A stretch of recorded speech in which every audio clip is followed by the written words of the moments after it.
صفائی ہو جائے گی، ٹھیک ہے نا۔ تو اسلام سارے کا سارا فائدے کا مذہب ہے، اسلام کوئی سزا نہیں ہے کہ اب یہ مسلمان ہو گئے ان پہ پابندیاں لگا دو۔ جتنی پابندیاں ہیں نا اسلام کی وہ ہمارے فائدے کے لیے ہیں۔ دیکھیں آپ نے سنا ہوگا لفظ محاورہ پڑھا ہوگا کہ اسلام دین فطرت ہے، اسلام دین فطرت ہے، یعنی فطرت جو انسان کی ہے نا، جو وہ چاہتی ہے وہی اسلام ہے۔ اب کوئی بندہ چاہتا ہے میری چوری ہو جائے، تو اسلام نے کیا کہہ دیا، چوری تم بھی نہ کسی کی کرو۔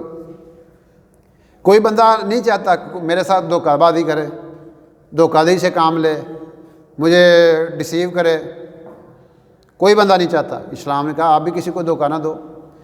کوئی بندہ نہیں چاہتا میرا مال کو لوٹ لے، میری مطلب ہے کہ مختلف انداز ہوتے ہیں نا مال لوٹنے کے، اتھیانے کے، کتنی آپ سنتے رہتے ہیں، لوگ کتنے سوچتے ہیں کیسے لوگوں کا مال اتھے آیا جائے، غلط طریقوں سے لیا جائے، اور پھر آگے وہ یہ رشوت کی شکل میں وہ آگے سے آگے پہنچاتے رہتے ہیں۔ وَلَا تَأْكُلُوا أَمْوَالَكُمْ بَيْنَكُمْ بِالْبَاطِلِ، اللہ کہتے ہیں کہ باطل طریقوں سے مال نہ کھایا کرو۔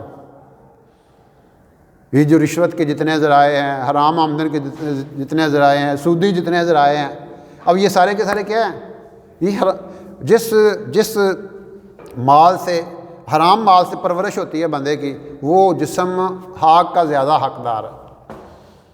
اور کتنے ایسے ذرائع آمدن ہیں جو ٹوٹل حرام پہ بیس کرتے ہیں۔